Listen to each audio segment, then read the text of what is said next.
sa'yo.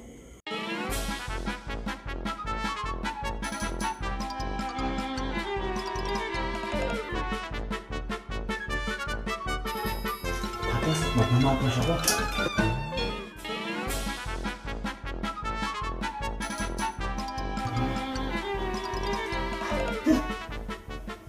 Ako pa rin. Lakas! Oh, yan mo, maabot dito, oh. Kaya nga, Ayan. Ano bang gagawin natin dito, Doc X? Tinan mo.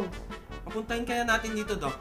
Magandang idea yan. Tara, Ah, Ay! Ayun! Ano ako dito? Doc Smiley?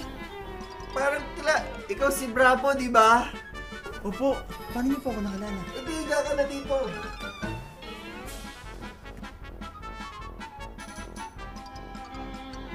mga kapuso, ito po si Doc X. Ako naman po si Doc Y. Kami ang Dental Dental Dynamic Duo. Doc, ano pag-uusapan natin ngayon? Bad breath.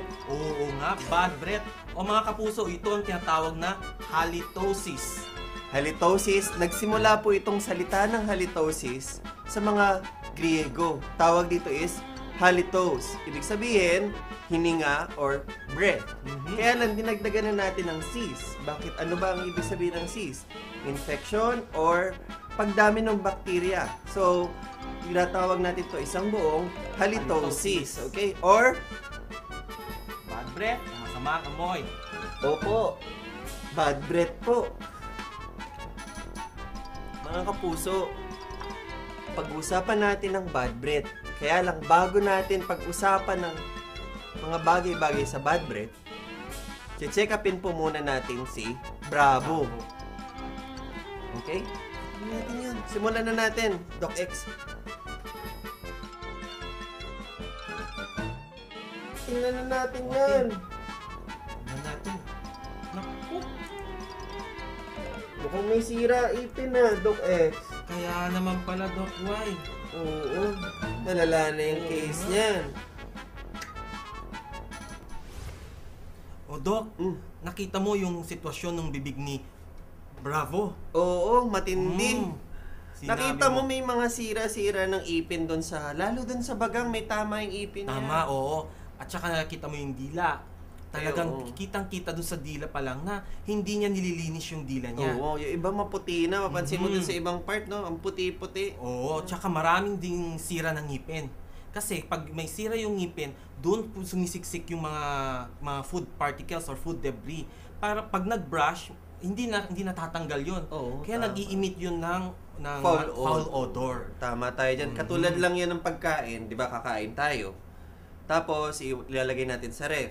Tapos hindi natin kakainin. Ano mangyayari mga kapuso? Mapapanis yan. Ganun yung amoy nung loob ng bibig. Isang panis na pagkain. So, kayo ba mag-i-enjoy kayo pagka nakakaamoy kayo ng panis? Siyempre, definitely, yung amoy pa lang, tawag ba yun? Sulasok po yung tawag nilang term doon sa amoy na yun. Kaya, pagka may sira tayong ipin, mas dumadami yung bakterya doon pa lang sa ipin. Napupuno na po ito. Kaya mga kapuso, tandaan natin yung sirang ipin, dapat pinapacheck up na yan. Oo. Okay, dapat pinapapastahan na yan. Mm-mm. Tapos dapat din i-check nila yung oral hygiene nila. Yung tamang pagsisipilyo at tamang paglinis ng dila. O, Para lang- napansin mo yung dila, Mhm. no? Namumuti na. Minsan Namumuti. kasi nagtutoothbrush tayo, kala natin okay na, pero hindi natin alam mga kapuso. Yung dila natin, nagsiserve siyang mat. Or tinatawag natin yung kumbaga sa bahay, di ba? Pagpasok mo ng bahay, sa pintuan pa lang, ano yun? Floor mat, di ba? Yun yung pinag-aapakan natin, di ba? So, ganun din yung pagkain. Pagdaan yan sa dila, siya yung nagiging floor mat. Oo. So, lahat ng dumi, natatrap doon, hindi sa hindi dila. man nalilinis. Kaya nga yung iba, di ba, yung mga iba na kapuso, magwawalis, ilalagay, itataas yung mat, itatago doon. Kasi hindi ganong kita. Pero ganun pa man, napupuno ito ng bakterya. So, mapapasta natin, pero yung dila, nagiging problema natin, hindi natatanggal yung bakterya. So, habang dumadami yung bakterya sa loob ng bibig natin, dumadami din yung amoy. Amoy. Iba't ibang klaseng amoy yan, mga kapuso. may panis na laway, may panis na pagkain. Tsaka yung dila, di ba? Ang sarap. Oo. Sabi niyan, makapagtira muna ng dessert, lagay na sa dila. O, di ba? Ew. Mm. Ang tawag nga nila sa bad breath talaga. Ew. O, yan siya. Pero minsan, Meron pang problema. may problema pa. Na hindi lang nakikita sa bunganga o sa bibig. Meron din dito sa Lalamunan. Tama. Okay. Lalo yung mga plema, no? Mhm. Yung phlegm or tinatawag natin mga colds, dyan nag-stay sa lalamunan yan. Okay. Okay, hindi pa doon nagtatapos. Mhm. Sa mga sinus area. Sinus, oo. Okay? Dito sa maxillary sinus dito, pwedeng may infection dito sa sinus. Lumalabas lang yan dun sa bibig natin Bibig. pagka huminga tayo. Okay? Yun yung mga problema. Kaya nga kung hindi natin malilinis ang lalamunan Mhm. at bibig at hindi tayo makakapagpa-check up, Mhm.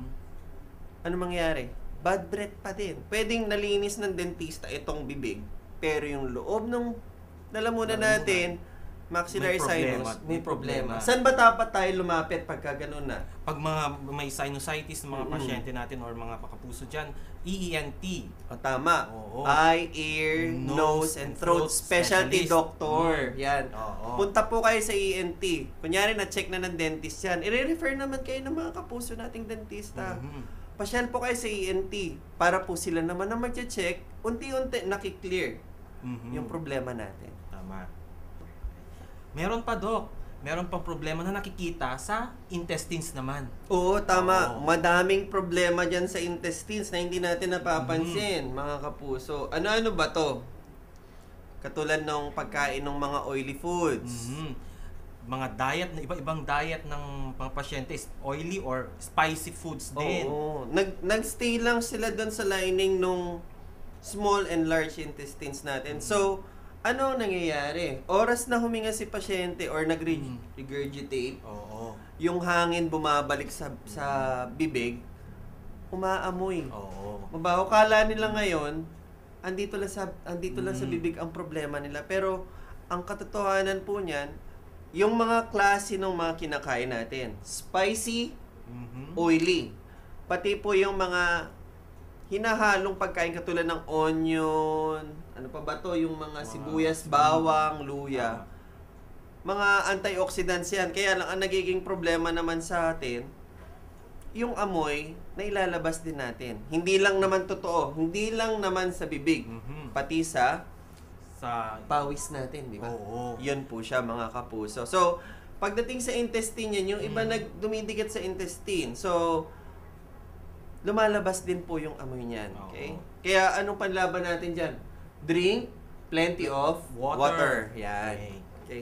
O ayan mga kapuso, na dapat pumunta sa mga dentista para makita yung problema kung ano yung ugat nung bad breath. O kaya naman sa mga medical doctors, sa mga espesyalista at mga nutritionist or dietitian para malaman kung ano yung mga dapat natin kainin. Tama. Mm. Doc X, Yes, yung Doc. paggamit ba ng toothbrush at ang toothpaste, yun ba nakakabawas yan ng, alam mo na, bad breath? Oo naman, Doc, nakakabawas ang pag-toothbrush at mouthwash. Pero kung nagawa naman ng pasyente yon at nagpa-check up din siya sa dentista, na linisan din siya ng ngipin. Tapos hindi pa nawawala. At So, hindi pa nawawala, baka may problema na siya sa systemic Pangangatawan. pangangatawan. Okay. Okay. So, ganito pala ang kailangan nating gawin, mga kapuso. Tandaan natin, okay lang yung mag-toothbrush at mag-toothpaste. Hindi siya sa dami ng pagtutoothbrush. Hindi din siya sa dami ng ubusin nyo ang toothpaste. Hindi rin yan sa paggamit ng mouthwash. Mouthwash. Actually, nakakatulong si mouthwash, mga kapuso. Kaya lang, kung hindi natin ipapa-check up yung sarili natin or yung bibig or yung oral health natin sa kapwa nating dentist o sa mga kaibigan nating dentista, baliwala. Magkakaroon at babalik. Uulit lang nang uulit yung problema natin. Kaya, kakailanganin natin ng mga espesyalista dito. Di ba, Doc X? Yes, tama. O ayan mga kapuso, marami na naman po kayo natutunan sa amin. Ako po si Doc X. X na po sa lahat ng problema ng inyong mga ngipin. At check na naman po tayo at marami tayong natutunan, mga kapuso, kung paano natin ipe-prevent at maiiwasan ang pagkakaroon ng bad breath. Ito po si Doc Y. At ako naman po, si Bravo. para sa Doc Smiley!